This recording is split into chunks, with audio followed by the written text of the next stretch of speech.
नमस्कार, good afternoon. राष्ट्रीय शिक्षा नीति 2020 के कार्यान्वयन पर विश्वविद्यालय एवं महाविद्यालय शिक्षकों हेतु व्यावसायिक विकास कार्यक्रम के NEP PDP के बैच 12 के चौथे और अंतिम स्वयं प्रभा लाइव सेशन में मैं डॉक्टर रामचंद्र स्ट्राइड इग्नू की ओर से आप सबका स्वागत करता हूं। आप इस कार्यक्रम में अपनी भागीदारी ज़्यादा से ज़्यादा सुनिश्चित करावें। इस NEP PDP के 11वें बैच के लिए आज से discussion forum and final test open कर दिए हैं। ज़्यादा से ज़्यादा MCQ अटेंड करके सर्टिफिकेट प्राप्त करने के लिए आज हमारे इस सेशन के विषय विशेषज्ञ के रूप में प्रोफेसर मधु परार हैं। Professor Madhu Parar professor in distance education, वर्तमान में डायरेक्टर COE और फॉर्मर डायरेक्टर सिमका हैं और उनका आज का विषय है learner centred pedagogy NEP 2020 recommendation. Thank you.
Good afternoon, colleagues who have joined this session, or this is the last day of this present batch for National Education Policy, which you have been learning in the last 3-4 days. And I'm sure all of you must have read the National Education Policy 2020. So today, in the last day, we will be learning something on learner-centric pedagogy, which is a very important part, or the line mentioned or the subject mentioned in the policy document. So let's see what the learner-centric pedagogy, the policy talks about, or what exactly it is. I am sure all of you know about this, क्योंकि आप सब अपने universities में, colleges में, आप सब ये learners के साथ, अपने स्टूडेंट्स के साथ आप लोग हर रोज़ अपने विषय में, अपने डिसिप्लिन में आप लोग उनको पढ़ा रहे हैं, सिखा रहे हैं। तो क्या लर्नर सेंट्रिक पेडागॉजी है जो नेशनल एजुकेशन पॉलिसी ने दोबारा से कही, या इस विषय पे वो दोबारा बात कर रहे हैं? आज हम इसके बारे में सीखेंगे और आप हमको अपने प्रश्न भेजें, उसमें लिखें कि क्या आप समझते हैं और हम आपने कैसे बेहतर अपने यूनिवर्सिटी में या अपने कॉलेज में या अपने विषय में आपने कैसे बेहतर की all your learners that they learn better. That's very important point. So let's see what is it talks about. So the recommendations, there are several recommendations given in the policy document, and as we know that all of you must have read this national education policy, क्योंकि ये तो विभिन्न भाषा में लिखी गई है और आप सब ने अपनी भाषा में पढ़ा होगा, और अगर नहीं पढ़ा तो आप अपनी भाषा में पढ़ें। इंग्लिश में पढ़ना चाहते हैं इंग्लिश में पढ़ें, हिंदी में पढ़ना चाहते हैं हिंदी में पढ़ें, या अपनी मातृभाषा में पढ़ें। अब पेज 33 उसमें 2 पार्ट्स में डिवाइडेड है, को भाग में ये है नेशनल एजुकेशन पॉलिसी, उसमें स्कूल एजुकेशन भी है, हायर एजुकेशन भी है. हम higher education, because all of us we belong to higher education, so we will see what are the recommendations mentioned or what are the points given in the national policy on higher education. So हम शुरू करेंगे 1-2 slide से, फिर हम अपने उस पे subject पे आएंगे. पेज 33 में पॉलिसी डॉक्यूमेंट में लिखा गया है that what are the major problems at the moment currently which is faced by the higher education system in India. पुरानी जितनी भी पॉलिसीज आप देखेंगे सब में ये बात लिखी गई है, और जो मिनिस्ट्री ऑफ एजुकेशन है हमारे, या हमारे विश्वविद्यालय हैं या कॉलेजेस हैं, सब में इस बात की बहुत चर्चा हो रही है कि हमारे पास प्रॉब्लम्स क्या हैं और उनको सॉल्व कैसे किया जा सकता है. तो पॉलिसी में कुछ बातें लिखी गई हैं जो हम we will just see very briefly what it is. So first point what the policy document has mentioned is that we have a fragmented higher education ecosystem. हमारे पास IITs भी हैं, हमारे पास IIMs भी हैं, हमारे पास IIITs भी हैं, हमारे पास कॉलेजेस ऐसे हैं कि जिनके पास इंफ्रास्ट्रक्चर भी नहीं है, वो आप सब जानते हैं. सेकेंड इम्पॉर्टेंट पॉइंट है कि there is an emphasis, less emphasis on the development of cognitive skills and learning outcomes. Again learning की बात की है उन्होंने, एम्फसाइज किया है on learning this policy document. And our subject or our discussion is also on learner centric. Third जो problem describe की गई है पॉलिसी डॉक्यूमेंट में कि जो डिसिप्लिन्स हैं with early specialization and streaming of students into narrow areas of study.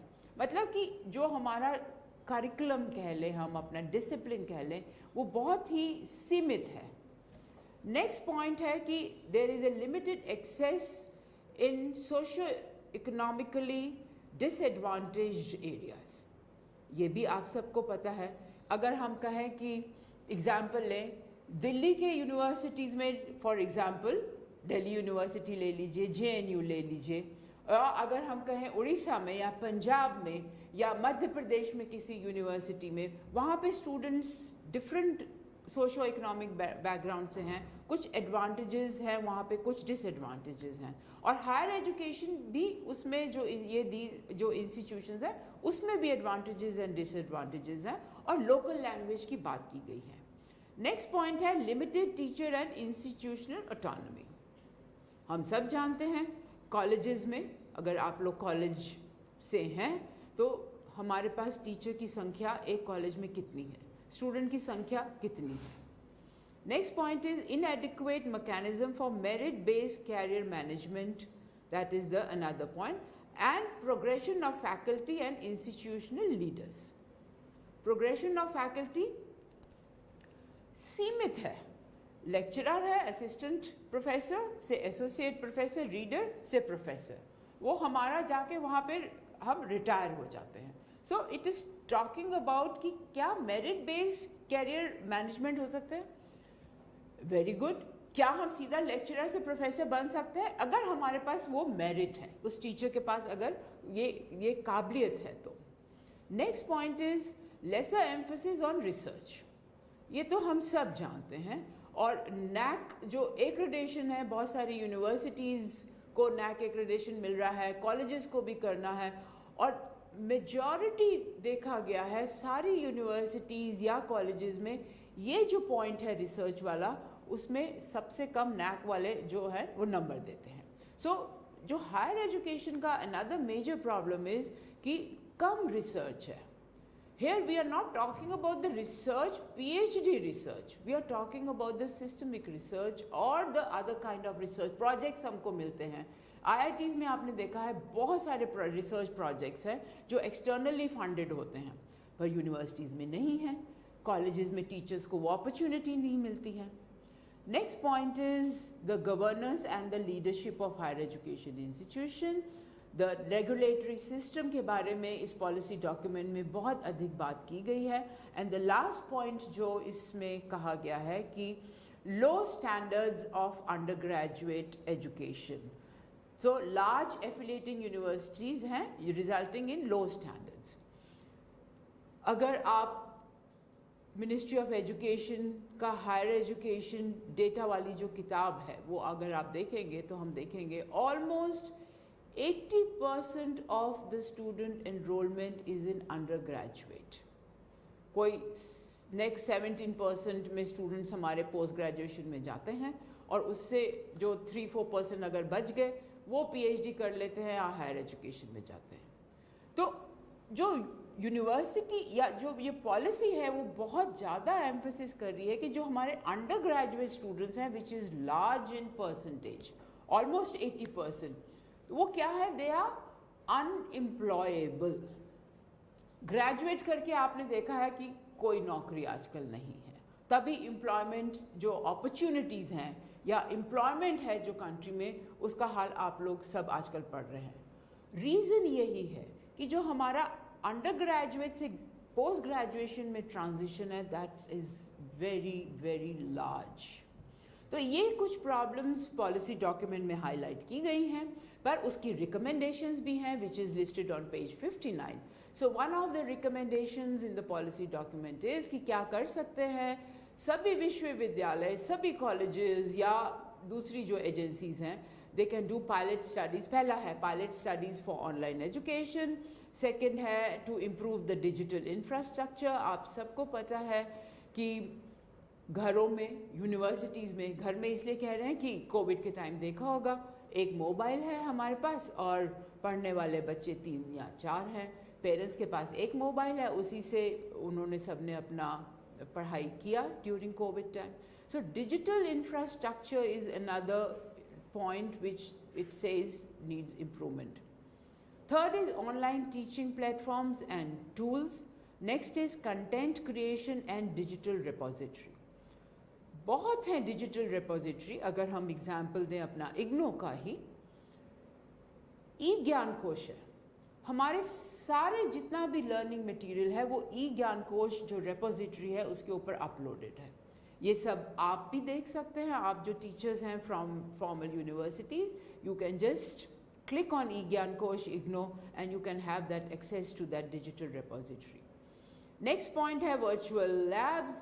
Third, next is addressing the digital divide. This is very very important कि आप कैसे digital divide जो है हमारा रूरल एरिया में कितना हमारे पास डिवाइसेस हैं, अर्बन एरिया में कितने डिवाइसेस हैं, within urban area also there is a digital divide. Next point जो मैंने हाईलाइट किया है ट्रेनिंग ऑफ टीचर्स. एम्फसाइज बहुत किया गया है पॉलिसी में और ये रिकमेंड किया गया है कि टीचर्स को ट्रेन करना पड़ेगा. Online assessment and examination, blended models of learning and laying down the standards. These are the key initiative or key recommendations given by the policy document. Now we will take up the point of training and incentive for teachers. बहुत सारे recommendations हैं, पर जो हमने आज कहा कि learner centric pedagogy को हम कैसे teachers को हम train करें so that they learn. Many of you must be doing it. But बहुत सारे हमारे कोलीग्स हैं, टीचर्स हैं, जिनको अभी इसके बारे में थोड़ा सा ज्ञान बढ़ाना है. तो उनको कैसे हम ट्रेन करें कि they adopt this learner centric pedagogy. So ये point number again on the page 59, point number जी, it says that it has to be, the teachers has to be trained which they should undergo a rigorous training in learner-centric pedagogy, जहाँ से हमने सोचा कि आज का हम discussion करेंगे. So this, what we have written it on this slide, which you can see it there, it is taken from the policy document. तो उन्होंने बात की कि कैसे हमारी ऐसी कौन सी pedagogies, strategies हम use करें which are learner-centric. Second point उन्होंने कहा कि there should be an emphasis on teachers' role in facilitating student engagement and active student engagement. हम सबको पता है, हम सब टीचर्स हैं, मैं भी हूँ teacher. My colleague who introduced me, Dr. Ramchandra, he is also a teacher. हम सबको पता है कि कितना हम स्टूडेंट को engage करते हैं. Actually नहीं करते. We should accept that. Especially विश्वविद्यालयों में या कॉलेजेस में it is a one way communication. And I am sure you will accept with us कि टीचर है, आती है क्लास में, बहुत कम सब्जेक्ट्स ऐसे हैं, डिसिप्लिन हैं जहाँ पे there is a two way communication और there is an interaction with the students, the teacher रखती है. So this is important point when we talk about the learner-centric pedagogy. Now, learner की तो हमने बात की, अब हमारे learners जो हैं, स्पेशली हमने आप सब ने सुना होगा, पढ़ा होगा, हम सब बात कर रहे हैं आजकल 21st सेंचुरी लर्नर्स की. आप में से बहुत हैं, मैं तो हूँ, मैं अपना कह सकती हूँ, we belong to the 20th century. और जो 2020 के बाद जो लर्नर्स आए हैं, you all know how different they are from what we are और व्हाट वी वर. सो बहुत लिटरेचर है, आप पढ़ें, गूगल करें उसमें कि what are the 21st century learner attribute. कुछ हम बात करेंगे, जैसे रिसर्च दिखाती है, ये नहीं कि किसी ने लिख दिया उसकी हम बात मान लें, but there has been a lot of research conducted when they talked about what are the 21st century learners attribute. और खाली उन्होंने ये नहीं कहा कि 21st century learner कैसे होंगे.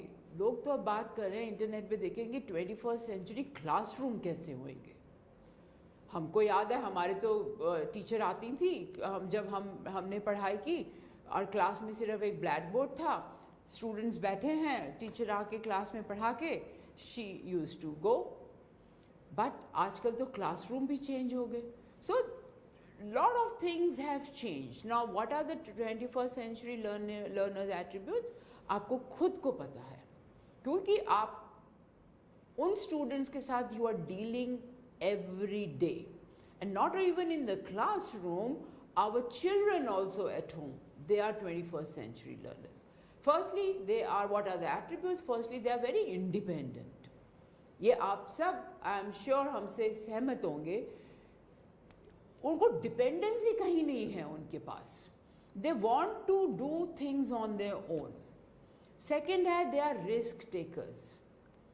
आज एक नौकरी छोड़ी, 2 महीने, आज नौकरी में एक नौकरी ली, 3-4 महीने के बाद पसंद नहीं आई, छोड़ दी, घर में बैठ गए, या इमीडिएटली कोई और नौकरी ले ली, या इवन ड्यूरिंग द स्टडीज़, मतलब कॉलेज में या यूनिवर्सिटी में, दे टेक रिस्क कि अच्छा ये मैं कहाँ से जाके कुछ और हम पढ़ सकते हैं.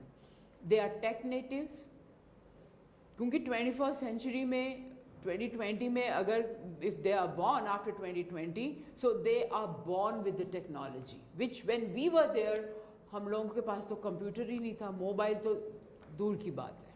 So the present generation students, they are tech natives, they make differences, not jobs. नौकरी से उनको नहीं फर्क पड़ता, उनको क्या impact कर रहे हैं, they are concerned with that. Next point is they can connect and collaborate very easily and quickly. अभी आप लोग भी देखेंगे, या अभी स्टूडेंट्स आपके हैं, आप कुछ उनको कहते हैं, वो इमीडिएटली फेसबुक पे डाल देंगे, ट्विटर पे डाल देंगे, and then it spreads within seconds. So they are ready, they are connecting with each other and they are learning together. Learning में थोड़ा सा कम है, पर अदरवाइज कोई वीडियो शेयर करना होगा, वो इमीडिएटली वीडियो शेयर कर लेंगे. They are entrepreneur. And then last point is global citizen, जो हमारी नेशनल पॉलिसी में लिखा है. If you read the first page, policy says that we want to make our students global citizens. ये नहीं कि खाली वो यहीं पे काम करें, they should go to various countries and prove, जो इंडिया माना हुआ है in knowledge sharing with other countries. Now, let's say जब हमने learners की बात की, एक तो हमने बता दिया कि 21st century learners क्या हैं. क्यों हमने सीखा, ये हमको उसके accordingly we have to design our curriculum, we have to design our teaching learning strategies, we have to design our classroom like that. This is important and that's why we should know, we the teachers should know कि हमको learner centric pedagogy फिर हमने क्या use करनी है. Now another very important point when we talk about our learners is there are various types of learners. और उसमें अगर देखेंगे, again there is a lot of literature, education वाले जो teachers अगर आप हमको सुन रहे हैं, आप लोगों को तो आप लोगों ने बीएड में एमएड में पढ़ा होगा कि they are various models, but जो मैं कोट कर रही हूँ दिस इज फ्लेमिंग्स मॉडल कि what are the types of learners. बहुत सारे लर्नर्स हैं. अगर आप अपने आप को भी कंपेयर करें, और मैं अगर देखती हूँ, मैं अपने आप को भी देखती हूँ कि which type I am. So learners firstly they learn easily and they better when they are visual. Visual learners जिसको हम कहते हैं कि जब देखा, पढ़ा, वीडियो देखा, स्लाइड्स देखी, इमेजेस देखी, they can learn better. So these are called the visual learners. Now you can think related what the classroom, अपनी क्लासरूम में आपके स्टूडेंट्स कैसे हैं. क्लासरूम में नहीं तो घर में बच्चे जो हैं आप उनको सोच सकते हैं कि whether they are visual learners और they are others.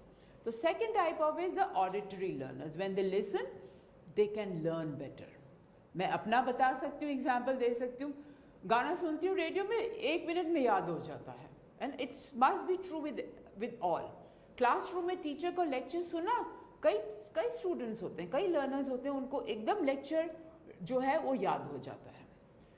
Third important type of learners when you see in your classroom, they are reading and writing. पढ़ रहे हैं और साथ साथ नोट्स लिख रहे हैं. That's what the type of learners और your learning style is. Then when they read, they start writing it down. At times, again I give you my example, I also do that. पढ़ा, उसको थोड़ा सा लिख लिया, so that you remember. So these are another type or learning style of the learners. And the last is, which is given in the literature, is the kinesthetic learner, when they construct something with hand. तो best example is जो practicals हम लोग universities में या colleges में, specially the science teachers, मैंने home science किया तो मेरे को होम साइंस का पता है कि हम लोग के पास कुकिंग के प्रैक्टिकल्स होते थे. So we learn cooking during that time. So when you do something, clothing and textiles वाले जो स्टूडेंट्स हैं, when they construct a shirt, they cut a shirt or whatever the garment it is, they are kinesthetic learners. So they learn better. So learners के भी different style है, and how do they learn? It depends upon the types of learners. The next point is students अगर आप देखेंगे, they can be divided. हम लोग सब जो टीचर्स हैं ना, हमको लगता है कि पढ़ाने से ही सब कुछ स्टूडेंट्स सीख पाएंगे. अगर मैं नहीं पढ़ाऊंगी या पढ़ाऊंगा, students won't be able to learn, which we are wrong. So let's see, we should see that learners, they already know something. For example, we in the beginning of this session, we said that all of you have read National Education Policy. All of you know what it is written, but still when you listen to the experts which are coming in this Swayam Prabha live sessions, you learn more about it. So हमको classroom में भी ये सोचना चाहिए that students who are coming to us, they already know something. Responsibility of the teacher is उनको और add on करना, उनका जो concepts है, उनकी knowledge जो है, उनकी understanding जो है, उनकी skills जो हैं, उनको बढ़ावा देना. Second important point is learners can learn by themselves. बहुत सारे टीचर्स हैं. हम तो स्ट्राइड में जब इग्नो में हमारा staff training and research institution है, हम जब टीचर्स को ट्रेन करते हैं तो everyone feels कि जब तक हमको पढ़ाया ना जाए हम नहीं सीखेंगे. But if you'll see, the learners, they can learn by themselves. और आजकल जो 21st century learners हैं, उनको कुछ कहिए वो तो they will immediately Google it. And और आप सब भी करते हैं. It's not that only your students are doing it, all of you are doing it, and you can learn on your own. मैं तो यहाँ ये भी कहूँगी कि not only the knowledge concepts, even skilling part of it. Simple example again, gardening. कैसे हमने एक रोज़ अगर हमारे पास प्लांट खरीदना है और कैसे लगाना है, या फ्लावरिंग प्लांट्स हमने कैसे लगाने हैं, you watch a video and you learn on your own, and then you also do gardening on your own. So you are learning on your own, by yourself. Third point है, learner need minimum support. ये भी बहुत सारे teachers हैं, हमने देखा है कि बहुत मुश्किल हो जाता है उन लोगों के लिए समझना कि अगर मिनिमम सपोर्ट दें आप, फिर भी स्टूडेंट्स सीख सकते हैं. Not only students, we the adults also, जो हम टीचर्स हैं, मिनिमम सपोर्ट अगर हमको मिले वी कैन डू इट. पर हमारा पास ये एक कहीं पे हम ना, it is our thinking that learners need to be taught, which is absolutely actually it's a wrong notion. बहुत एक्सपेरिमेंट्स आप सबने पढ़े भी होंगे. एक संस्था थी NIIT, उसमें उन्होंने एक प्रोजेक्ट किया, एक होल इन द वॉल, बहुत फेमस हुआ. If you will just go Google it you will find it out. उन्होंने एक कियोस्क बनाया और उसमें एक कंप्यूटर लगा दिया और कोई टीचर नहीं, कुछ नहीं. तो आसपास के जितने भी बच्चे थे वो आके देखें कि उनको लगा कि ये क्या चीज़ है, और उन्होंने अपने आप उसके साथ खेलना शुरू कर दिया. And they started learning. After 1 month 15 days it was observed that they learned on their own. So it is not that learners need to be taught. हम सबको देखना है कि learners they can learn on their own.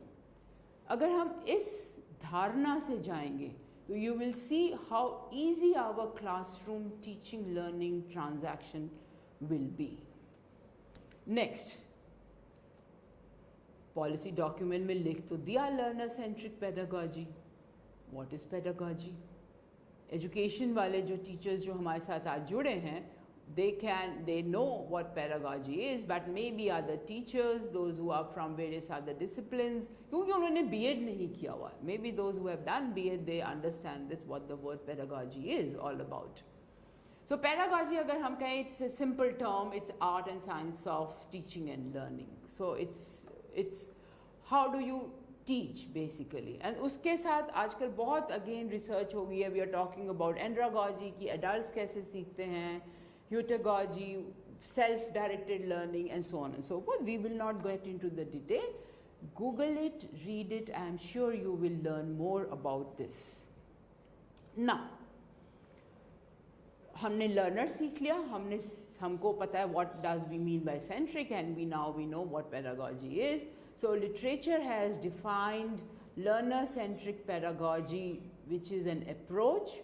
It is a teaching learning approach which seeks to place the learner at the center. This is one of the definitions of what learner-centric pedagogy is.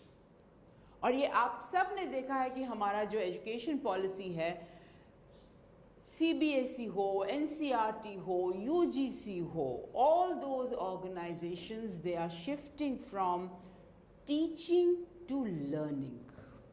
And that's what they are saying, that's what learner-centered pedagogy is, that the focus is on the learner.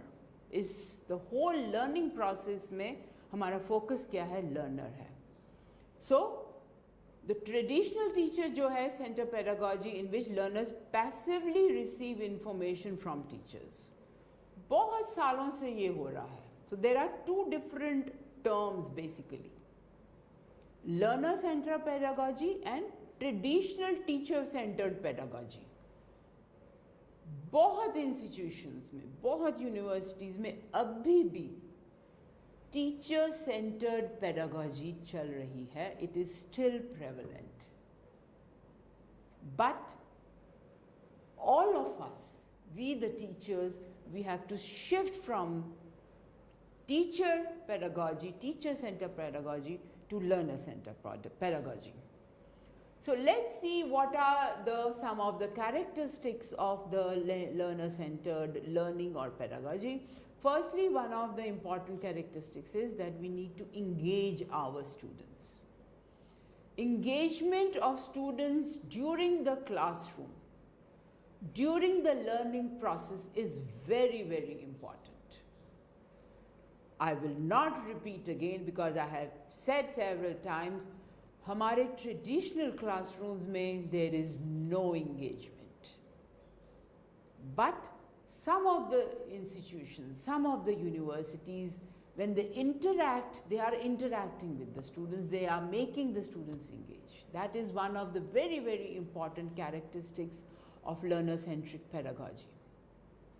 Second is teaching the problem solving skills. हमने पिछली slides में बात किया कि अगर हम कोई problem students को अगर हम कहेंगे, और this is one of the very important 21st century skills जब हम की बात करते हैं, आजकल तो हम सब 21st सेंचुरी की बात कर रहे हैं ना, चाहे वो लर्नर्स हो, चाहे वो स्किल्स हो, या क्लासरूम्स हो, इंस्टीट्यूशंस हो, तो one of the very very important skill is problem solving. Present day students they have. Why? Digital इतना ज़्यादा हो गया है. Everyone is, I mean, digital transformation in the country is so much in the last few years, 5 years, 10 years last, कि अगर हम मेरे को कोई इशू है, सिंपल एग्जाम्पल दिया, लाइट चलेगी घर में, मैं बैठी रहूँगी, रात को चलेगी, लेट्स से 9 बजे, इलेक्ट्रिशियन तो है नहीं. Everyone is doing, just going to the YouTube and looking out for the solutions that how we can do it, and people they are doing it, and especially the youngsters, जो हमारे students हैं, younger generation, they are doing it. So we need to explain or build problem solving skills in our learners. Next is getting students to think about thinking. I always say, and we in Stride, we always emphasize on that. Thinking skills. School में ही है कि the students, पुराने ज़माने में था, आजकल school education भी बहुत बदल गई हैं, schools बदल गए हैं. Students, teachers, they allow students to think. So thinking is a very, very important skill. और ये सीखी जा सकती है. ऐसा नहीं है कि थिंकिंग कैन, स्कूल में नहीं सिखाते, यूनिवर्सिटीज़ में भी नहीं सिखाते how to think, but this can be learned. Thinking is very very important. हम सब क्या करते हैं, करना है कुछ without thinking. Next is allowing students to have control of themselves. Last is encouraging collaboration. आजकल तो आप सबने देखा है कि countries are also dependent on each other. They are collaborating. चाहे वो trade हो, चाहे agriculture हो, whatever it is. So एक collaboration से ही काम होता है. So you need to encourage your students to make it learner centric, to collaborate. Give them a project work. बहुत रिसर्च हुई है कि अगर आप, हमने तो स्कूल एजुकेशन में भी देखा, हायर एजुकेशन में भी देखा, that if you give, let's say a small project work, but the teacher has to define that project, give it to the students, encourage them to collaborate. एक group बना लीजिए, जिसको हम कई दफ़ा ग्रुप लर्निंग भी कहते हैं. कोलैबोरेशन दो it is different, but when you encourage collaboration in your classrooms, it is learner centric. The onus of learning becomes on the learner, and that's important. एक और term है which is called self-regulated learners, where learners can learn by themselves. We have already talked. ये बहुत ही ज़्यादा teachers को, not only teachers, even parents, they have misconception कि अगर school में बच्चे को नहीं पढ़ाया, होमवर्क नहीं दिया, तो स्कूल भी और यूनिवर्सिटीज़ में कोई पढ़ाई नहीं हो रही. But if you'll see in your own classrooms, look back, think now, think if in your own classrooms, and you can experiment it in when you go back after this session, when you go tomorrow, when you go back to your classroom, you will know कि learners can learn by themselves. Teacher का सिर्फ काम है उनको motivate करना, उनको कुछ, for examples, वो अभी हम आएंगे कि what strategy one can do it, कि for examples self regulated learners ये कॉन्सेप्ट है. अगर मैं एज ए टीचर कुछ वीडियोस ढूंढ लूँ, self regulated learners, if you go Google it, आपके पास 1 लाख वीडियोस आ जाएंगे on this subject, on this topic. but it becomes teacher's responsibility कि 10 best videos उसमें से चुन के you give it to your learners that learn this.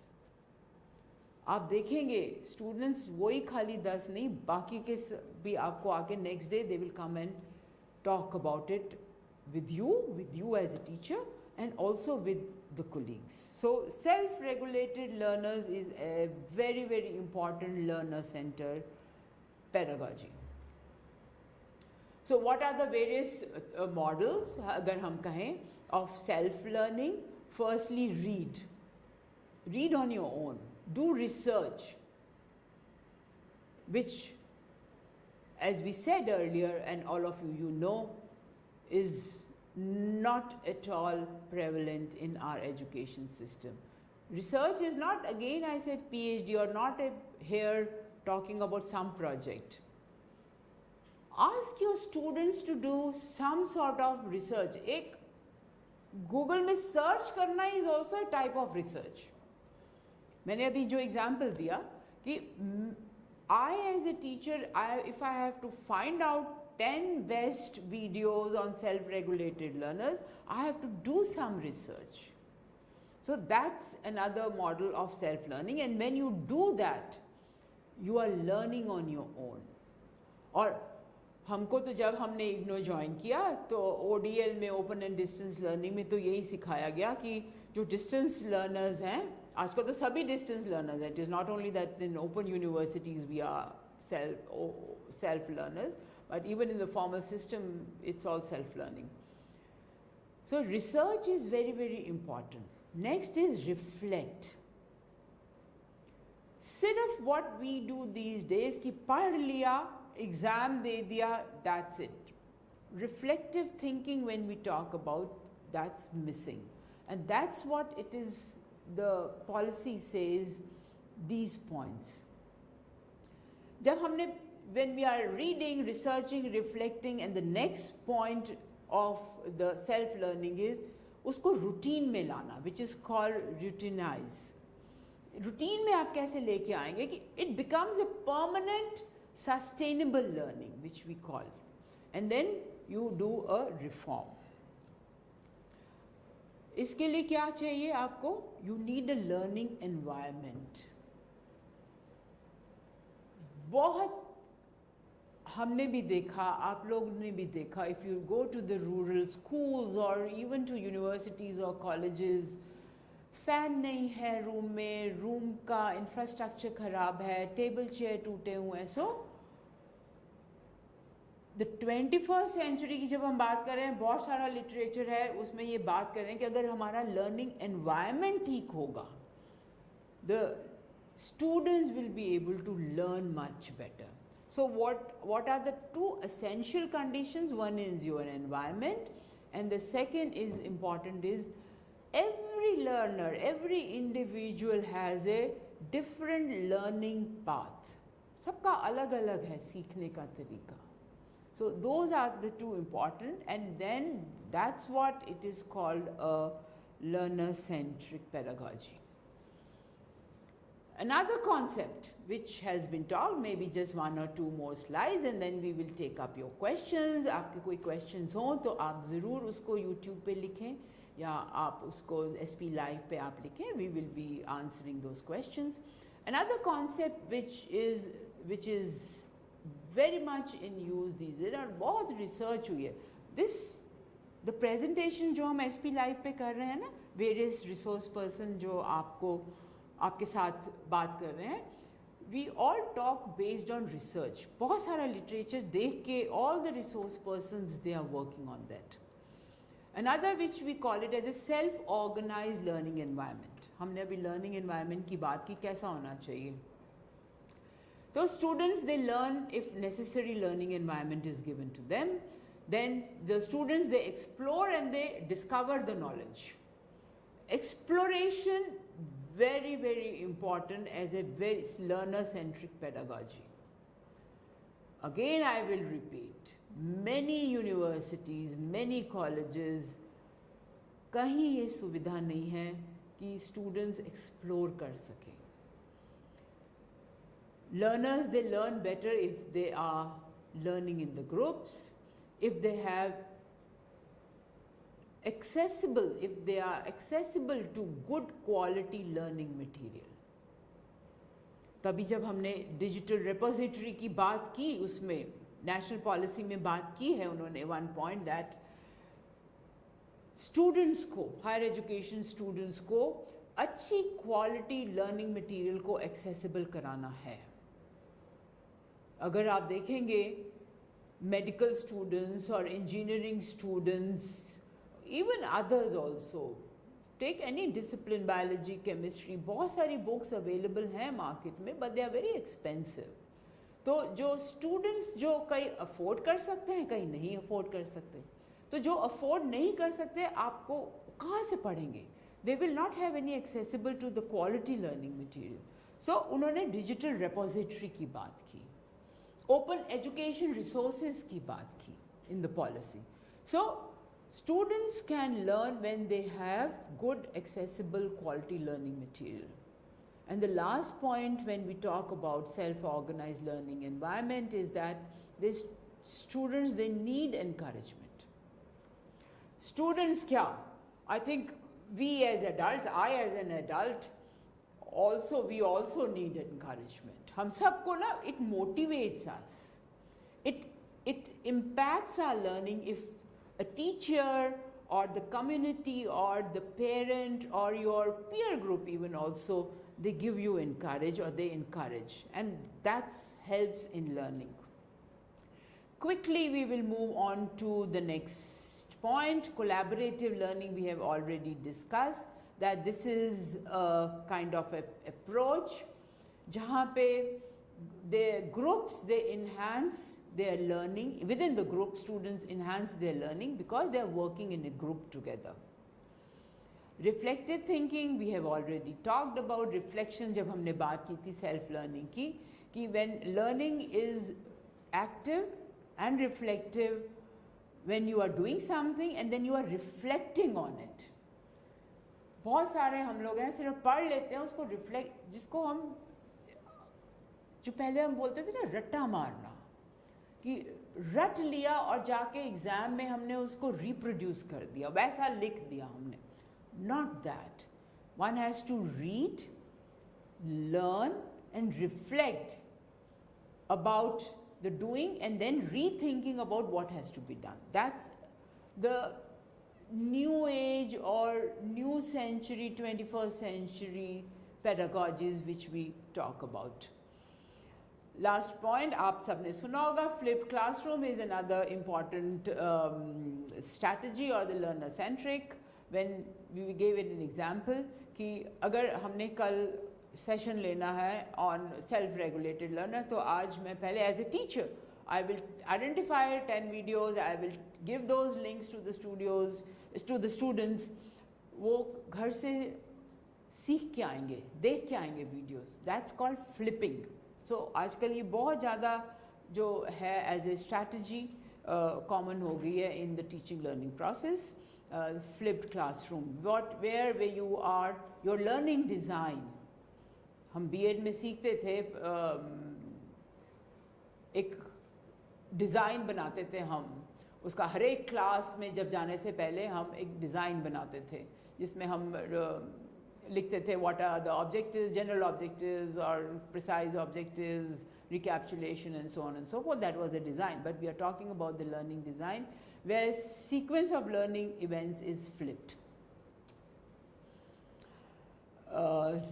जब हम बात करते हैं कि हमको टीचिंग रिसोर्सेज जो हैं हमारे, हम कैसे उसको क्यूरेट करें, because in that page point number 9 में उसमें लिखा है कि how can teachers make their own e-content. They can curate their own teaching resources. So let students share and discuss their work online. Very, very important it is. आजकल तो अपने mail में कर दिया, WhatsApp में कर दिया. If especially in the rural areas, if the students they don't have their email account or if they don't have a device, so what they can do is, phone तो आजकल सबके पास है. Phone penetration is almost more than 100%, जबकि internet penetration in the country is less than 50%. So what you can do is you can share your content on WhatsApp. You can provide opinions and data for use in projects and research studies, and that's why you are curating your teaching resources. Last slide, again, जो points recommend किए हैं, learner centric की जब बात की है policy में, they have talked about blended learning. It is defined, it is written in the policy document. Simple भाषा में अगर हम कभी नेक्स्ट सेशन में अगर हम बात करेंगे, या आप लोग ने इसमें किया होगा, आप लोगों ने पढ़ा होगा, क्योंकि ये मॉड्यूल भी है आपके उस पर अपलोडेड है आपके प्लेटफॉर्म पे. ब्लेंडेड लर्निंग, बेसिकली ब्लेंडेड, अब हम क्या बात कर रहे हैं कि it is blending of face to face mode with the online education. This is one of the blending. But blend क्या कर रहे हैं हम? Blend we are doing of various methods in the classroom. We are blending various media in the classroom. So this is what we are talking, blending various assignments in the classroom. And that's why we are making the pedagogy or our learning learner-centric. And the last slide is, I'm sure all of you, you will try to implement one or two or all or something. Thank you. We will look forward to your questions, and जितना हम answer कर पाएंगे we will do.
आप सबका पुनः प्रश्न उत्तर session में स्वागत है.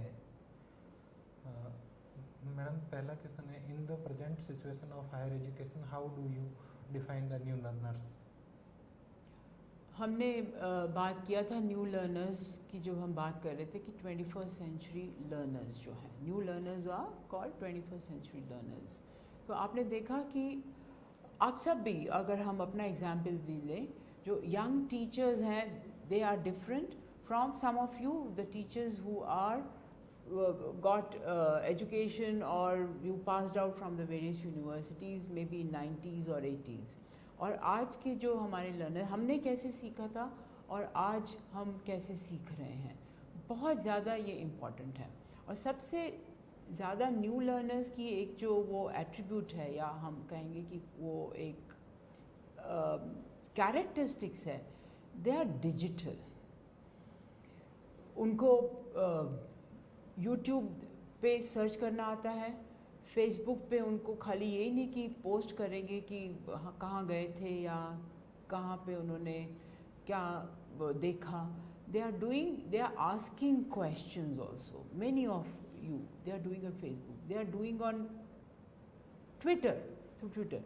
सो जो 21st सेंचुरी जो लर्नर्स की जब हम बात करते हैं और जो आपने प्रश्न पूछा कि कैसे डिफाइन करेंगे लर्नर्स, ये वाली सारी क्वालिटीज़ हैं उनमें। They want to be independent, जो हमने कहा था कि उनको कोई वो नहीं है कि even the younger children if you see at home, जो आजकल 6, 7, 8th क्लास में भी पढ़ते हैं, they want to do it things on their own. If you observe it in your homes और अदरवाइज ऑल्सो, कि उनको अगर आप कहेंगे कि सिंपल एग्जांपल हम एक्सप्लेन करते हैं कि कौन से बाहर जाना है, कौन से शूज़ पहनने हैं या कौन सी ड्रेस पहननी है, they will say what they want to wear, not what the parents they want. So they have their say in everything. That's what the new learners are all about.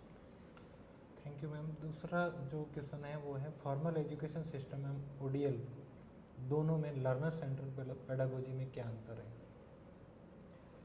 वो तो आजकल मेरे को लगता है कि जो ओडीएल और जो एक हम दो सिस्टम्स की बात कर रहे हैं, फॉर्मल सिस्टम, एक हमने बात की ओडीएल सिस्टम की, तो उन दोनों में अब तो पहली बात, पहले था जब हमने यूनिवर्सिटी ज्वाइन की थी या किसी भी ओपन यूनिवर्सिटी में, पहले वो डिफरेंस होता था, आजकल नहीं है।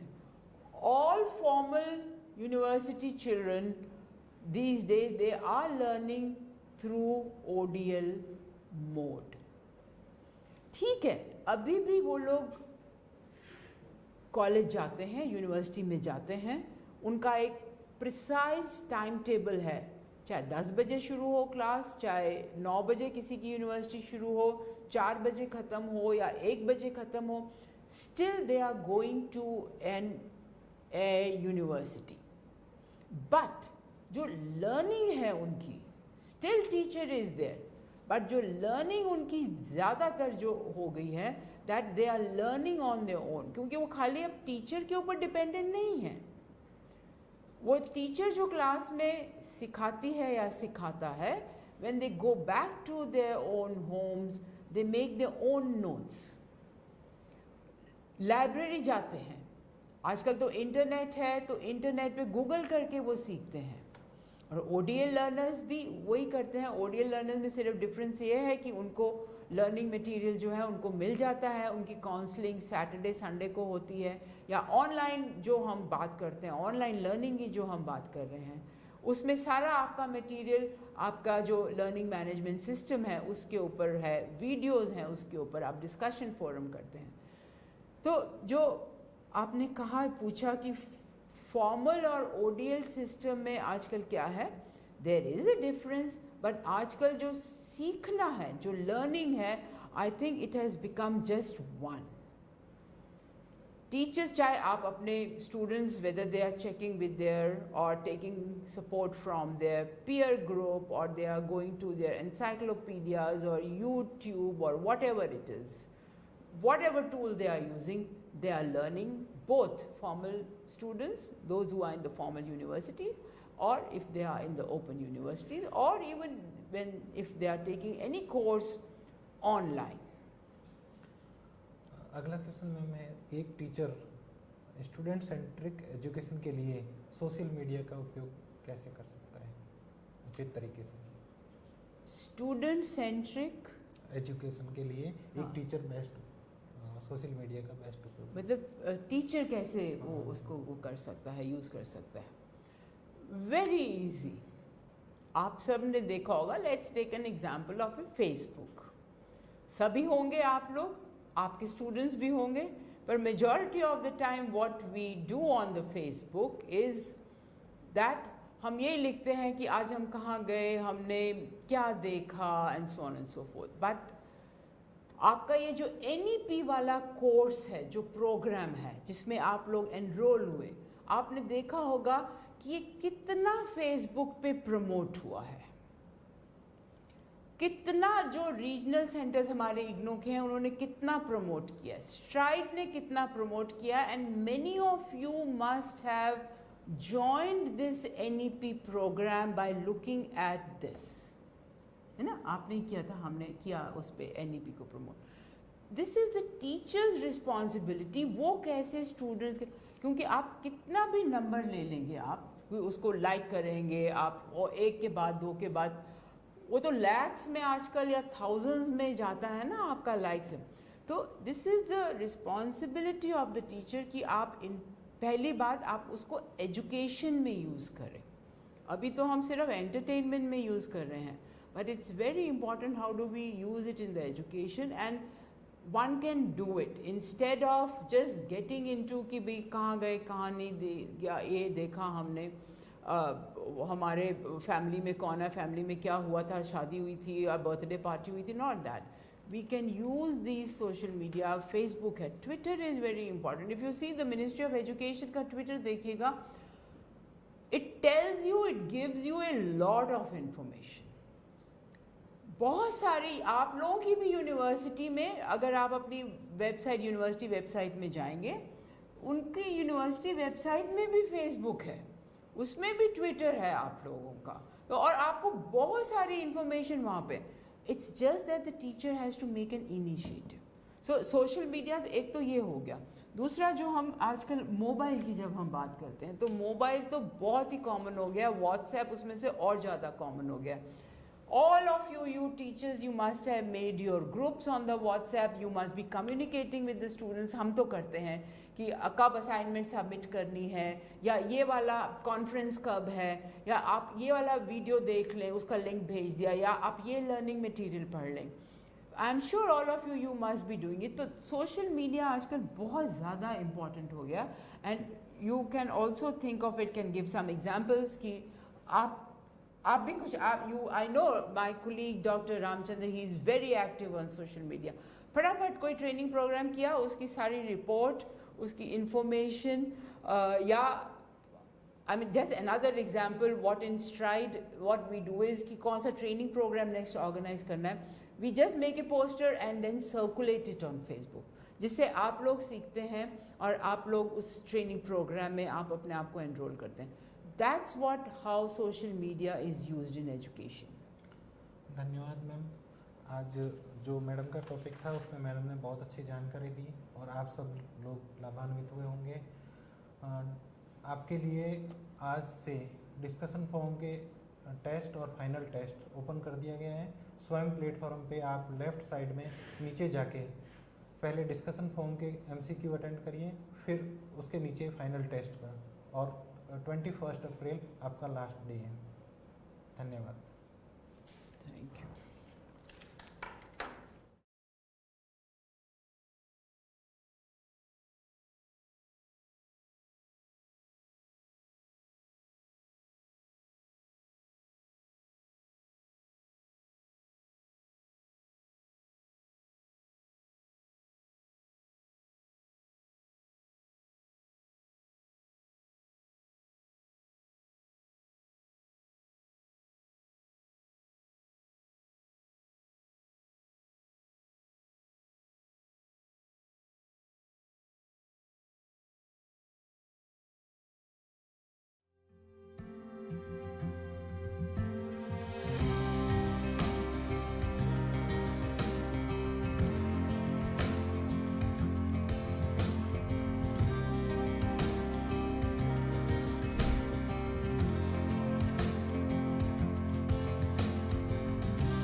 Welcome learners.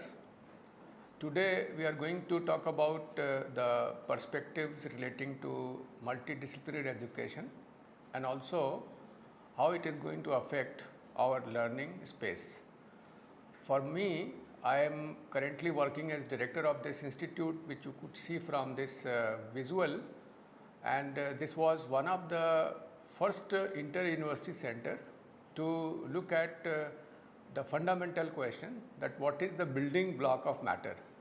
So this is one such center which started exploring the possibilities in nuclear sciences, but later on we realized that this can be used for multi-dimensional aspects, and now the name of this center is changed to Inter-University Accelerator Center. So when I talk about the evolution of Indian higher education, if you go back to the 5th or 6th century, to 5th century AD, there was a Takshila, and this Takshila was established in Gandhar, which is now in Pakistan. The Vedas and also the 18 arts, which included skills such as archery, hunting, and elephant lore, they were taught in these school of learnings, law schools, medical school, and school of military science. The Ayurvedic healer Charak, he studied at Takshila. Arthashastra by Chanakya, Kautilya was also composed at Takshila. It is not me, but you can see it from Wikipedia. The University of Nalanda, which was during the 5th century to 12th century in India, it has the greatest achievement of ancient period in the field of education. It was one of the world's first residential universities, and about 10,000 students, 2,000 teachers, they were on the campus, and the faculty student ratio is unimaginable. It was 1:5. The library was a 9-storied building, and meticulous copies of texts were produced and preserved in this library. Students in those days, they studied science, astronomy, medicine, and logic as diligently as they applied themselves to metaphysics, philosophy, Sankhya, Yoga Shastra, the Vedas, and the scriptures of Buddhism. Likewise, they also studied the foreign policy philosophy, transcending the ethnic and national boundaries, and because of that, that seat of learning attracted pupils and scholars from Korea, Japan, China, Tibet, Indonesia, Persia, Turkey, and other parts of the globe. Nalanda represents the concept of university of the ancient period, and somehow we missed. Very recently, when we started setting up the modern universities, after a large gap of 600 years, when this Nalanda University was destroyed, or you can say after the University of Bologna in Italy in 1088, after 769 years, we started setting up the seat of learnings, the modern universities, Bombay, Calcutta, Madras, and they were all founded in 1857. And then the 4th modern university, University of Allahabad, it was set up in 1887. And I am proud alumnus of this university, which was known as Oxford of the East. These universities, they began as a purely examining bodies, and the territorial jurisdiction extended to large number of territory. And later on, Indian Universities Commission was appointed in 1902, and the Indian Universities Act was passed in 1904. For example, University of Allahabad, it was under central governance, then it became state university, and again it has been reincorporated at Central University. When we talk about a good university, so good university means teaching takes place, we teach in a good university, but a great university transforms the entire society, the psyche of a student. Because of that, the good university only produces graduates, whereas the great university produces leaders of all walks of life. So the quality, culture, and adaptability should be an attempt to answer to the question of competitiveness in higher education, for which we have started working again, and this new education policy 2020 talks about many such things, and I will be talking only about multidisciplinary education, how we can have multiple entry and exit to the different programs. Before that, why this multidisciplinarity is important, I will let you know that this is called a dawn of knowledge era, in which the science and technology has developed in such a manner that we can see the unparalleled economic growth, because of which there is a globalization, there is a competition, innovation, and also simultaneously you can see uncontrolled exploitation of Earth's resources. This 21st century is the century of knowledge, and the process of transition is not stopped, it's still going on. So whatever we did in 20th century, it was because we had a unprecedented gain in advancing human development, industrial growth, and eradication of poverty in certain regions of the world. And we can attribute all these developments, all these progresses because of technological breakthrough. But I will let you know why this role of science and technology need to be recalibrated at this juncture when we are ushering to the new era. The reason being, the foremost reason is that the progress in science has been, for the most part, insular, monolithic, and unitary. Why it is unitary? Why it is monolithic? Because it has progressed in a exponential rate, and that rate is about 7% per annum. Every 10 to 15 years it doubles, and every half a century you can see a factor of 10 by which it develops. In last 300 years, you can see that it has developed a million times more. And if I compare with the evolution of society, that domain is 10,000 years. So you can always notice there is a phase lag. Science and technology has developed, has evolved at a very faster pace, whereas the societal evolution has remained almost stagnant, but this phase lag has resulted into many anomalies. So when we say that scientific revolution has outpaced the social revolution, not only for a few years but over a century now, because of that you can see many issues which are now bothering you. Maybe it is environment, energy, health, natural hazards, the species are getting extinct, the unsustainability which is in your consumption, and also because all these things you can see that inequalities are growing. The gap between haves, have-nots, those who know, those who don't know, that gap is growing, and there is a divide which did not come into sharper focus soon enough.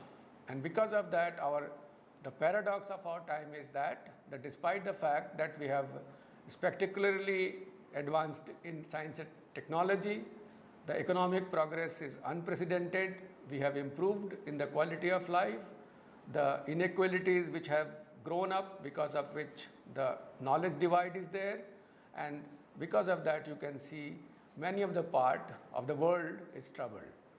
On the other side, without minding the scarce resources, we have started consuming at a faster rate, because of which the resources are depleting, and the planet, the Earth planet, is at stress.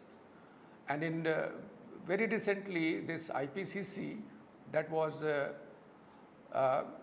that recognized the climate change because of anthropogenic activities, and for which Nobel Prize was shared by IPCC and Al Gore, just to highlight that this unsustainability of our activities, which are because of our activities, human activities, the climate change is inevitable, and it is going to bring many catastrophic changes in the society.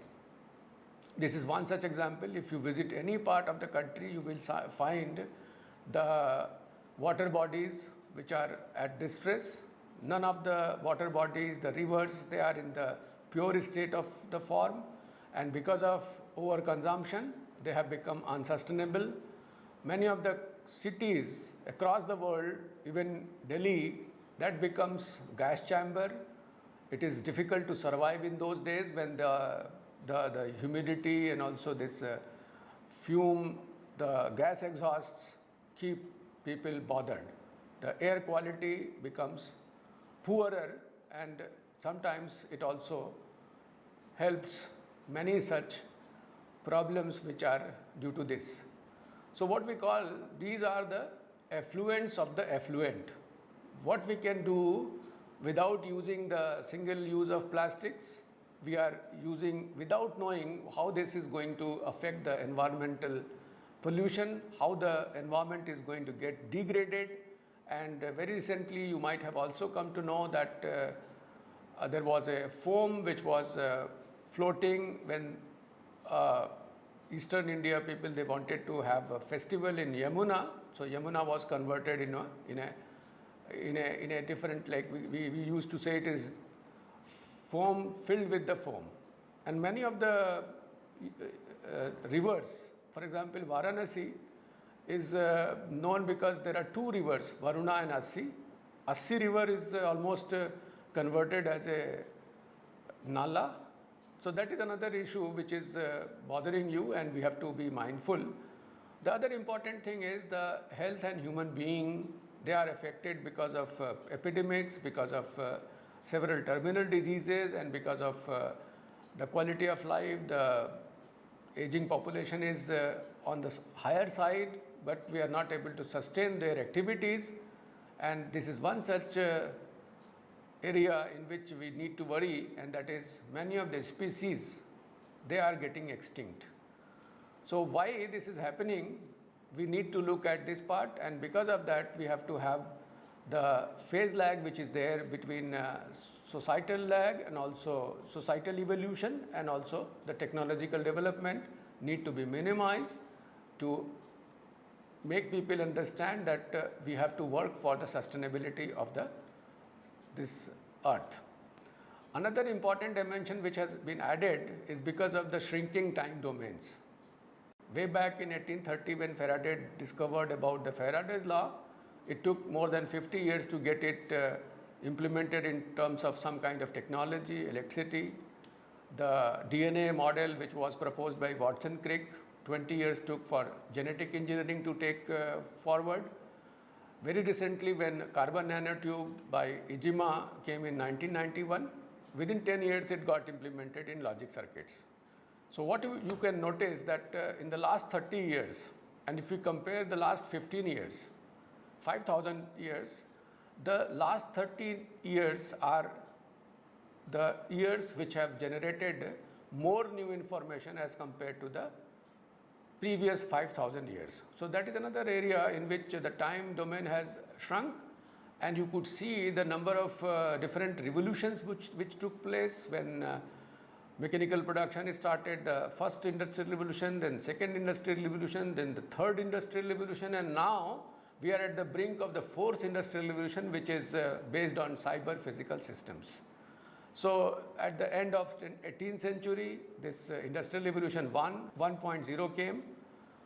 Beginning of the century, this 2.0, 70s, 3.0, today it is 4.0, and the complexity level is increasing. The other important thing is that when we started working with the basic telephone, it took 75 years to reach to 100 million customers, but the games which are coming, the online activities which are going, in 1 month we can reach to 100 million customers. So that is another shrinking the domain, and for this, the changes which are there due to the fourth industrial revolution, we need to have different kind of employability skills.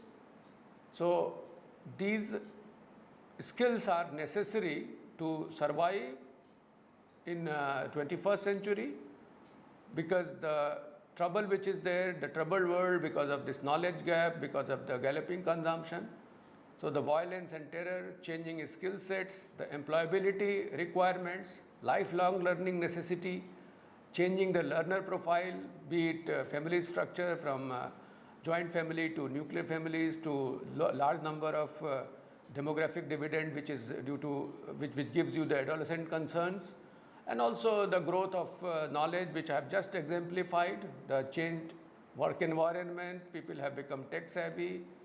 We have to look at different ways by which we can access information, and also assessment can be done, and that necessitates the changes in our curriculum or pedagogy. We are also requiring different kind of thinking skills. It was not only rote learning which was predominantly utilized by the learners. We have to experiment, we have to compare, we have to invent, we have to go for critiquing, we have to go for interrogating, we have to go for judging.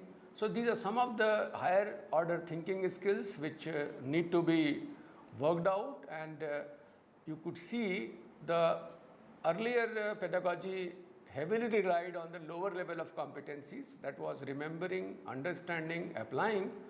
So they were the lowest level of competencies. But in coming days, when we talk about the new higher thinking skills, we need to know about how we can analyze, how we can evaluate, how we can create. Creativity should be there, and because of that, we need to change in the assessment forms.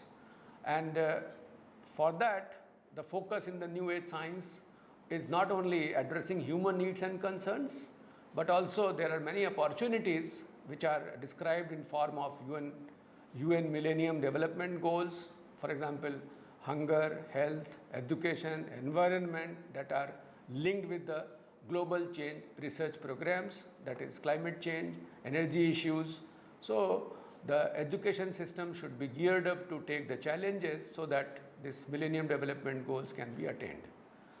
If you talk about human rights is composed of 5 such rights: civil rights, political rights, economic rights, social rights, cultural rights. The upper half, civil rights and political rights, are guaranteed to some extent, but the 3 other rights, which are the lower side which in this viewgram, economic rights, social rights and cultural rights, they are neglected half of the human rights. And to work with the human rights fully, we need to recognize these rights, and for that we have to deal with the sphere of human beings working, their producing, their servicing, how we are going to improve their standard of living, the quality of life, not for one person but all the persons, and also how we can deal with the cultural rights in terms of cultural sphere of life, including ethnic culture, subcultures, arts and science. So these neglected half of human rights, they are again depicted in unfinished MDGs, the Millennium Development Goals, which can be classified as social, economic and environmental. You can have this no poverty, these are the 17 millennium goals, zero hunger, good health and well-being, quality education, gender equality, clean water and sanitation. If it is economic SDGs, then affordable and clean energy, recent work and economic growth, industry, innovation and infrastructure, reduced inequalities, sustainable cities and communities, and sustainable consumption and production. Environment SDGs are also important, very much important. They are climate action, life below water, life on land, whereas 16th and 17th goals are the means of implementation of these SDGs. Now the question arises, what can science do? In the 21st century, we have to have a more inclusive view of science. It should not be insular, it should not be monolithic, it should not be unitary. And the conception that science is autonomous is now considered as unsustainable. So if we do not remove the phase lag between societal evolution and also the technology development, we are going to be faced with the several sustainability issues. So the new role of science talks about innovation by talking to other streams of knowledges with the science, keeping view the sustainable development part, for which we have to innovate, and for innovation we require higher thinking skills, which was missing in our sets of skills when we were simply focusing on remembering, understanding and applying some of the things. Now the science needs to shed its splendid isolation, and for that the societal engagement is required with the science. The policy linkage should be there, for which again innovation is required. So we need to have a synergy between scientific and societal progress, and that helps both science as well as society. Why? In science we get values, different methods to deal with, and different products which are sustainable. On the other side, unless otherwise society accepts the developments of the science and technology. It is equitably distributed, and also it also keeps in mind that unless otherwise it is sustainable, we are not going to use those products, or we have to minimize the uses. Then both science and society cohabit with each other, and because of that the science becomes responsible, transparent, and understand the full implications of new discoveries in the context of moral and ethical values and sustainability of our planet, whereas society sheds its cynicism and skepticism about science and recognizes its centrality for human good. So that means the compartmentalization of our education system, in which those who used to study only science, or even in the sciences, the branches were divided into biological science, life sciences, or mathematical science, or physical sciences, they were not talking to each other. And the problem, or the real problem, the solution of these real problems lie at the interface of many disciplines. It is not limited to only one discipline, for which we need to train a particular segment of the society or the student by simply giving some knowledge about the know-how, or giving the technical know-how to understand the technique and apply the technique for just for the sake of applying the technique. Instead, we should have good appreciation that where several such techniques will be required, by which we can actually solve the real problem and find out the problems which are needed for the sustainable development of our country. Another important thing is that if you look at the pass percentage and also the learning outcome, if you are good at understanding, the chances of failure will be minimum. If you don't understand, definitely the student is going to fail the examination. On the other side, this quadrant also gives you a kind of feeling that if you know better, if you have a good understanding, you will pass the examination. So on top, both the things are same. Like if you understand better, the chances of failure will be minimum, and chances of passing will also be reasonably good. But why I am concerned about the fourth quadrant, and that is I am being modest, that poor understanding is there, but the people are passing the examination, and that number is not less number. That is also a sizable number of people who, without understanding, they write the examination and they get the pass certificate. So that is a matter of concern for all of us, and unless otherwise we ensure that the student has understood or the learning outcomes are achieved, this will be a simple example of getting some kind of certificate without knowing much. To handle those issues which I have just summarized, the new education policy has come forward with a new vision, and that vision is nothing other than the Takshila, the Nalanda vision. When we had all these things, that this policy is talking about holistic education, the futuristic education, the flexibility in our system that gives you value-based quality higher education, promoting access, equity, affordability, accountability, and also on top of that quality. Everything is required for developing good, thoughtful, well-rounded and creative individuals by enabling them to develop their character, ethical and constitutional values, intellectual curiosity, scientific temper, creativity, and spirit of service.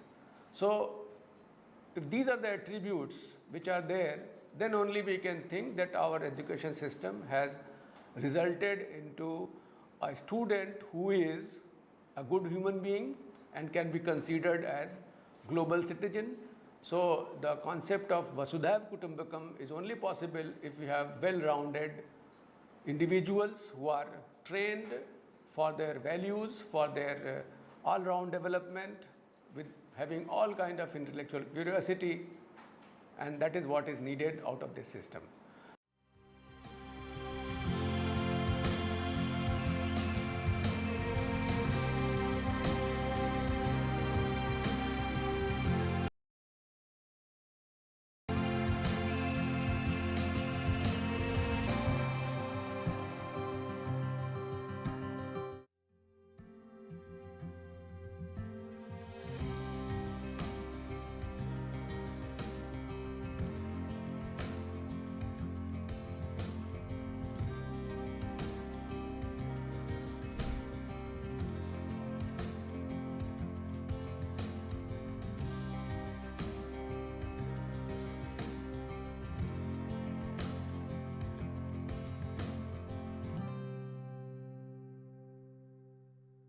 Welcome learners.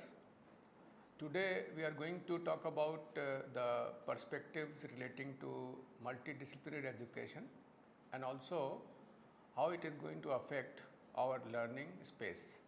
So, if we wish to pursue excellence in research with global and social impact, excellence in outcome-based education for globally competent graduates, excellence in professional services and social engagement, excellence in management for sustainable organization, we need to go for holistic education, and also new education policy talks about the same. So you can see these are the numbers which are still being pursued. We are going to make statutory changes for curriculum design, especially for learning outcome based framework. The faculty development programs are being strengthened, and we are going to put in place the assessment and accreditation of all the programs, all the institutions, so that the robust mechanism is put in place for formative assessment, for getting this credit bank strengthened, lifelong learning opportunity can be provided, and also learning outcome based accreditation can be put in place. That is what this policy aims at. Saying holistic development of a student on cognitive framework and also on conceptual parameters. In a country that has large number of learners, we have to have technology and innovation. Unless otherwise, the student's holistic development is ensured by recognizing or identifying the unique capability of each student. We should not have any separation between vocational and academics, the general education. We have to emphasize more on conceptual understanding. To reach out a large number of students in the country, we have to use technology extensively, and post-COVID, this is one such possibility in which we can think of scaling it up. The learning environment should also be flexible, because learning, relearning, or sometimes we can say that skilling, upskilling, reskilling, unskilling, these are required because the employability depends on different kind of evolving structure which is coming up in terms of industry 4.0, and for that the critical thinking and creativity is considered to be the topmost for higher education institutions.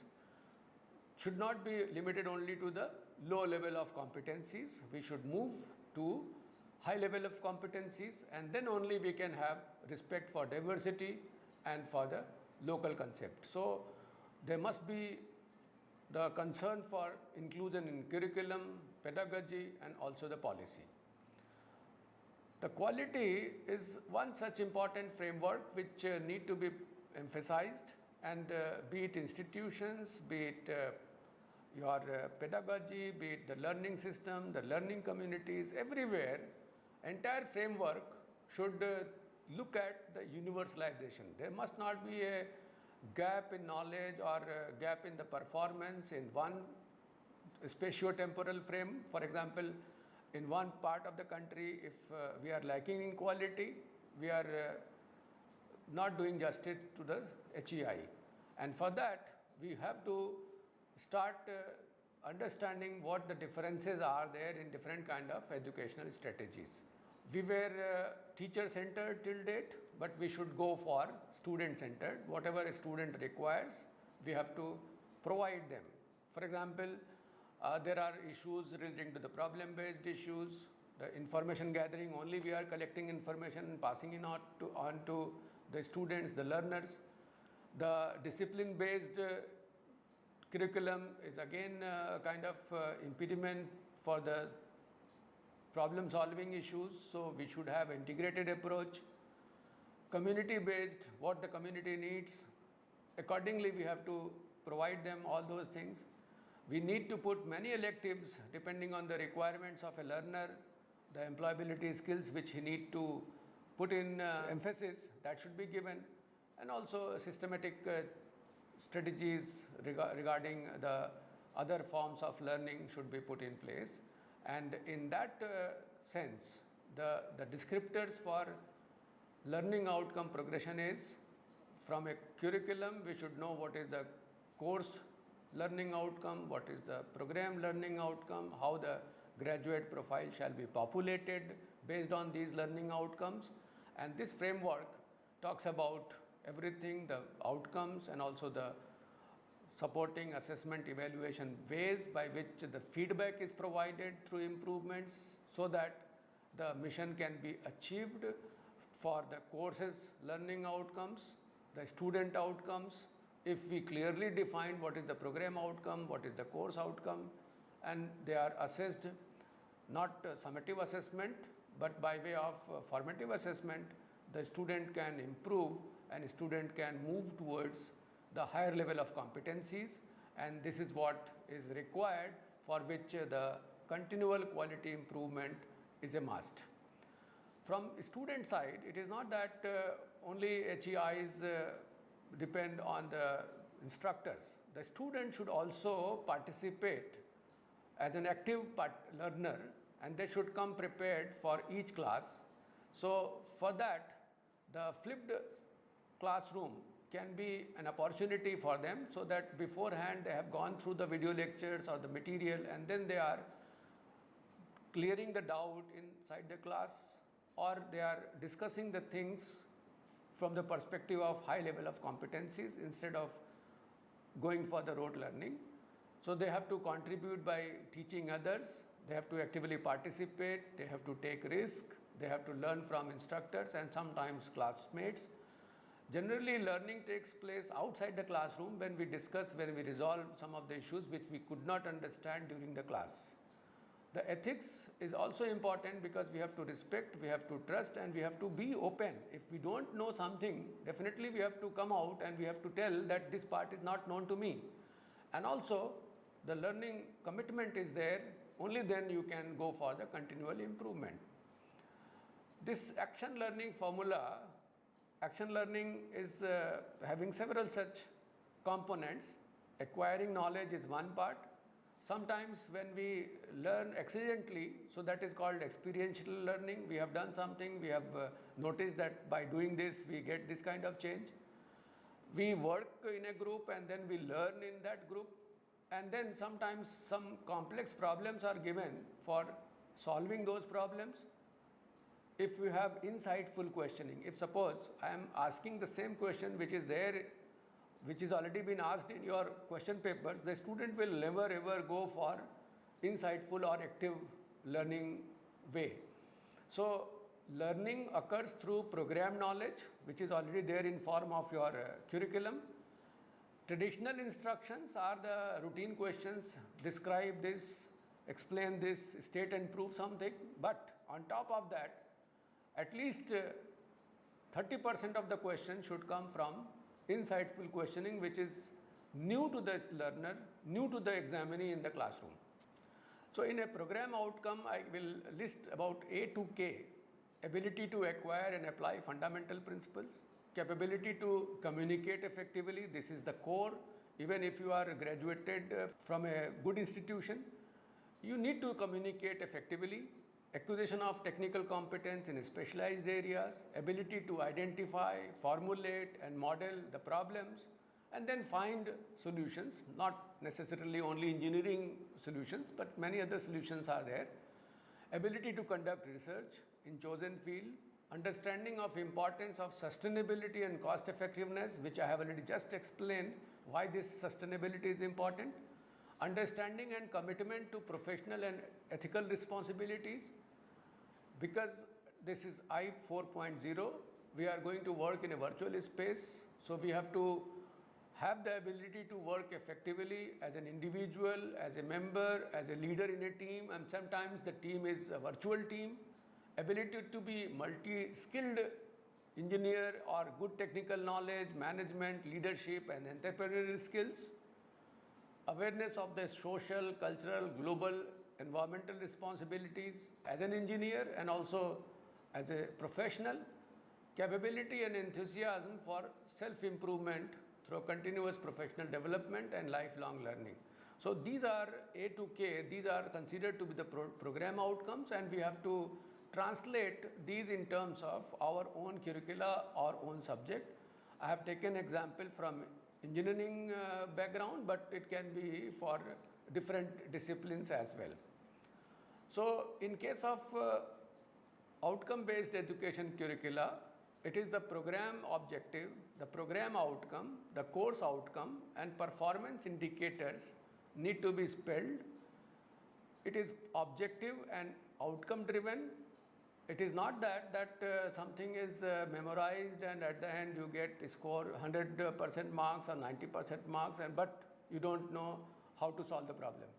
So it is centered around the needs of the students and the stakeholders. So that differentiates from the traditional way of learning if I compare it with the outcome-based learning. So every learning outcome is intentional. It is not that something which has accidentally come to me. So it should be intentionally designed in such a manner that learning outcome becomes the suitable performance indicator, and for which we need to put the program objectives and program outcomes well defined, formulated based on the attainments, maybe during the course of the duration, which can be from 3 to 5 years. So outcomes, they address the knowledge, skills and attitudes that need to be attained by a student. Teaching learning method may have to be integrated to include definite delivery method to complement the traditional lecturing method, and there are variety of ways by which the program prepares a student for their career and professional accomplishments. They must be in consistence with the institution missions, and they should involve the constituents or the stakeholders as an evidence.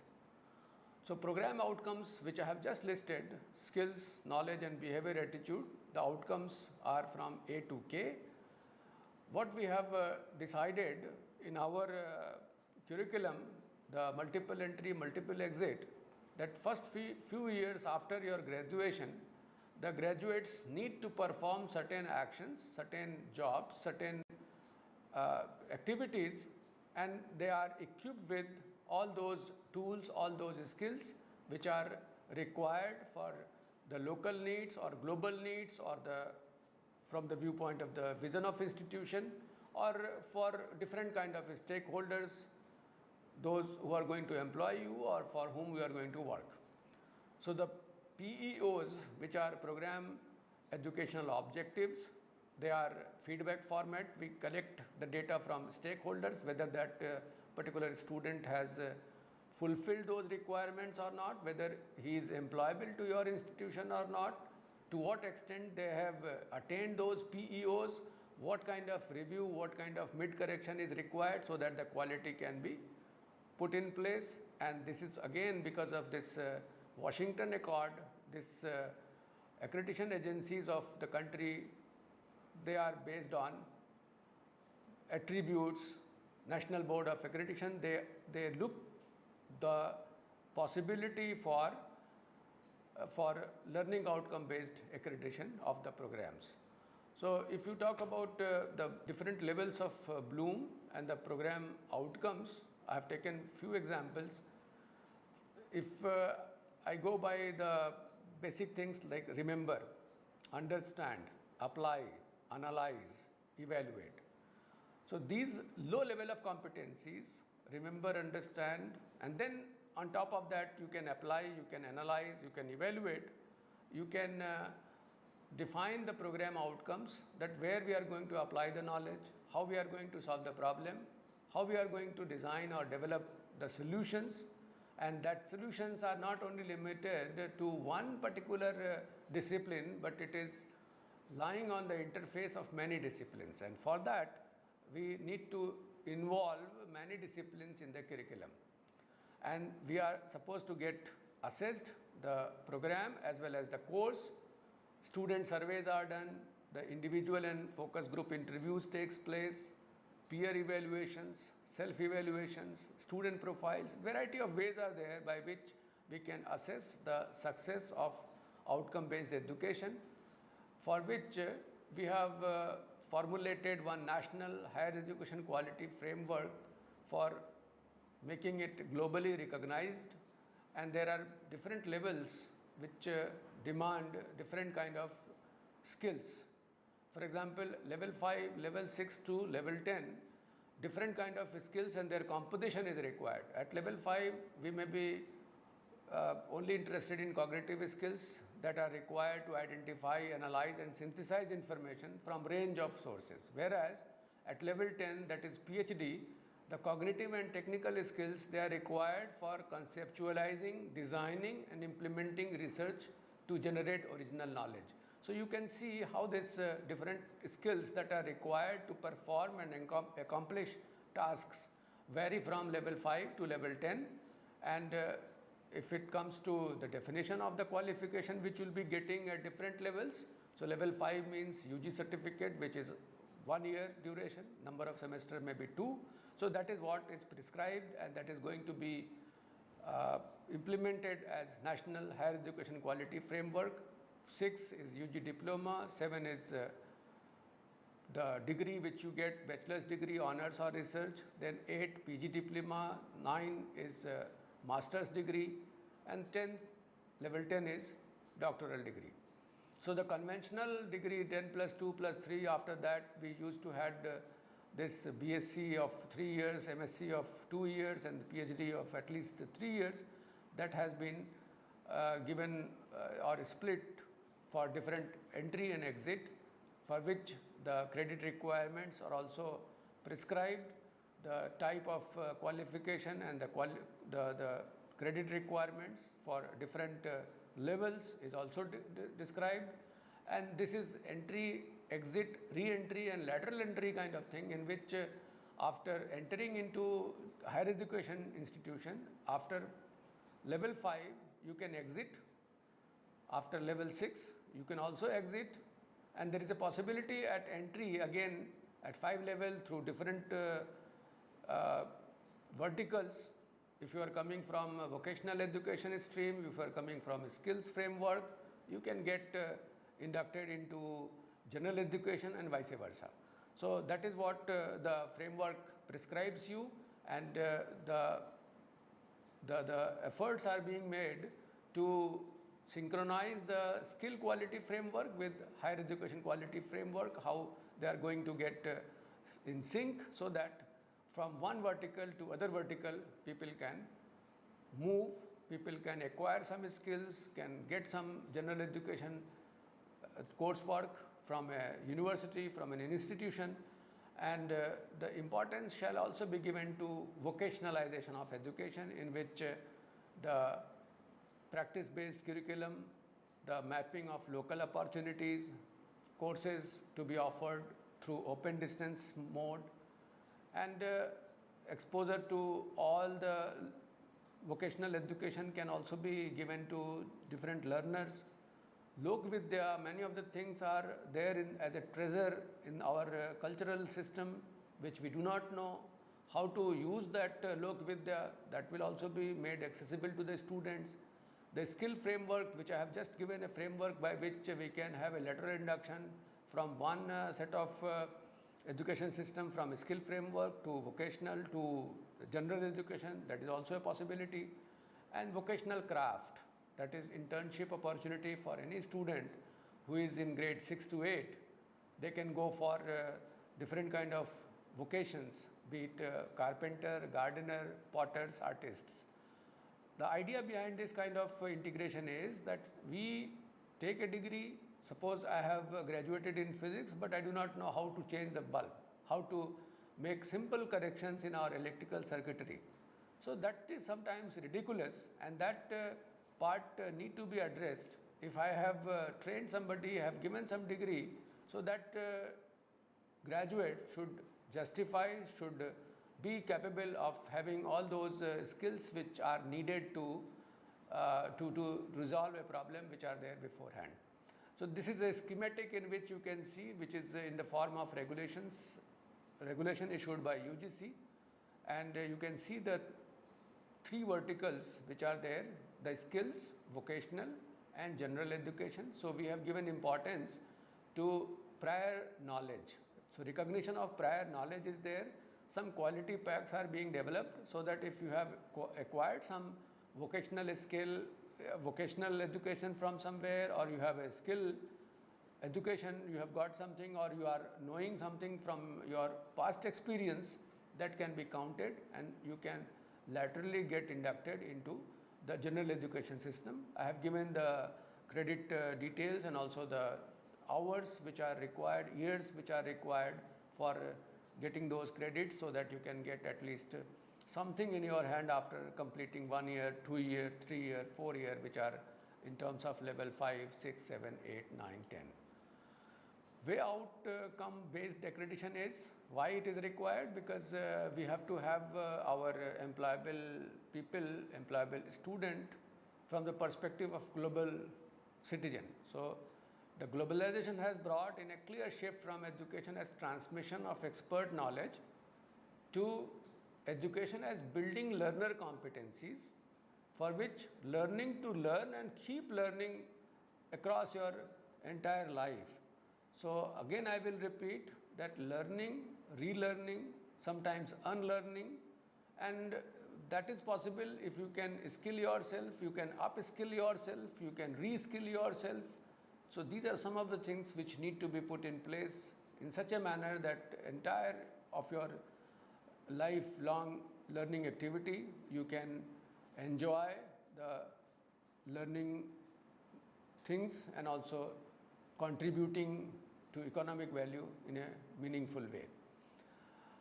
To conclude, I will cite one such quote from Honorable APJ Abdul Kalam, the President of India. He wrote in his Vision to Mission in 2003 that I am not interested in listening to 100 ways by which it cannot be done. Can you tell me one way in which it can be done? If I am authorized, I will remove the word impossible. So a student after graduating, what he should learn, that he should remove the word impossible from his dictionary, and that is only possible if he has trained his mind in such a manner that he is looking for a solution, not for an excuse that I cannot solve this problem because I was not taught in my class or it was not in my curriculum. So that should not happen, and that is only possible if we have this holistic education, and in which we have to swim, which we have to dive, not as a learner but also as a teacher, as a stakeholder of higher education system, in which you have to take part in your world, and that world is education system, higher education system in the country. We have to regain the past glories which we had in form of our seats of learning, be it Takshila, be it Nalanda. So governing our mind and feeling the power of the world of the senses, struggling to regain your self-control, we need to know what is going to be a fulfilling activity for the world. So we have to work through devotion, and which pays off more greatly than work through ambition. So there is a difference. We can be ambitious, but on top of that, we need to be devoted, and only a devoted person can have these attributes fulfilled. So these are some of the things which need to be put in place. Thank you very much for patient listening. Thank you.